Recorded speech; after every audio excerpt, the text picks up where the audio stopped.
So underneath the hood, not on your oil pan, be careful of that, but behind it there is this brace here. You can go ahead and jack right on that. It's right in the middle of the car, push back sort of between the wheels, so it works nicely. Alright, so we're replacing our CV axle. We got our tire off.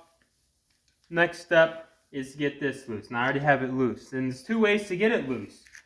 For us, it's a 32 millimeter. Slap that thing on there, and you use a braking bar and a giant piece of pipe. That actually didn't work for us. And this whole thing's going to spin too. It's not anymore because it's loose. But the rotor's going to spin, so it'd help when you use the braking bar if you have someone pressing on the brakes. But sometimes it's not enough. It wasn't enough for us. So we use the old Milwaukee impact wrench, and that took it off right away. Really easy. Alright, so we got these, first of all, we got these brake lines loose. I left them in there for now. But these are all loose, ready to come off. Then we took these horizontal bolts.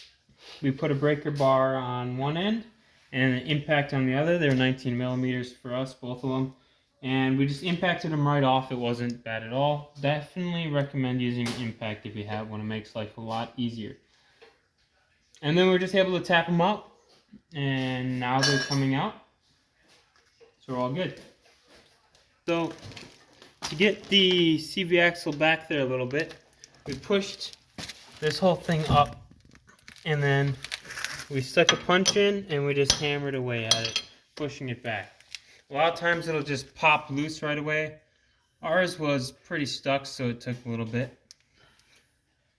But now we're going to pull this thing forward and try to get the CV axle to drop out of there. Alright, so we were able to take the CV axle out of here. How we did that, we just had this pulled down just like this. Push the CV axle and it'll pop out and you can just pull it straight out. We pulled ours out. As you can see, we're missing a piece here at the end. And that's because back in here,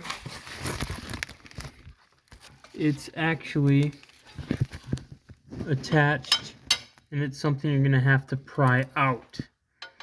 And it took a little bit of prying, but it does eventually come loose.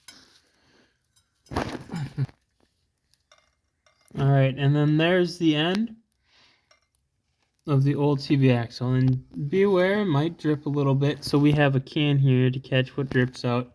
You don't want all that all over your floor. So here's the old CV axle completely removed. This is the piece that was towards the middle of the car, and this was right behind the wheel.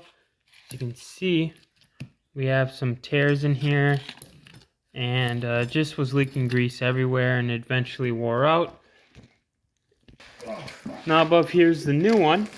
It looks beautiful, all put together nicely, no holes in any of our boots. And now we're ready to install this one, and this one's going to go in just like how we took it out. It's going to start with us shoving it back into place, this end into the car. Alright, so we have it lined up back there, and we're going to hit it with a soft mallet, try to tap it in.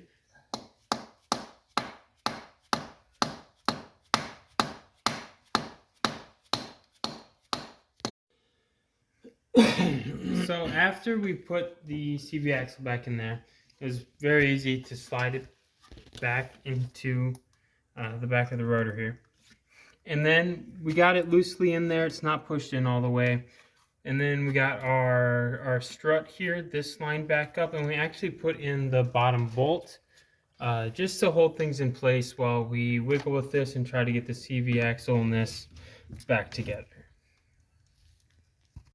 Alright, so to get this back up, unlike we have it now, like we had it before, and to get the end of the CV axle all the way through, you have to wiggle the rotor back and forth. You gotta pull on stuff and bang on stuff back here.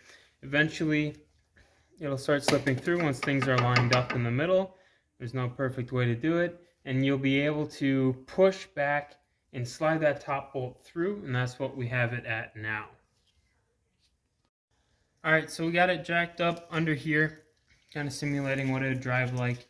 We put this bolt back on there, and we're tightening it. This will, well, first of all, tighten that bolt on, but also help hold the CV axle into the position it needs to be in. The next steps after this are going to involve putting all these bolts that hold the strut onto this back together properly. Again, make sure that this top one's going to be lined up. We're going to make sure these nuts are all on there well, and then also then reattach all our brake lines.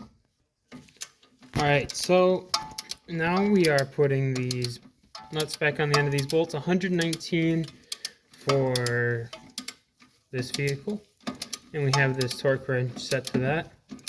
And again, make sure that top bolt is lined up correctly. Yellow dot, top dead center.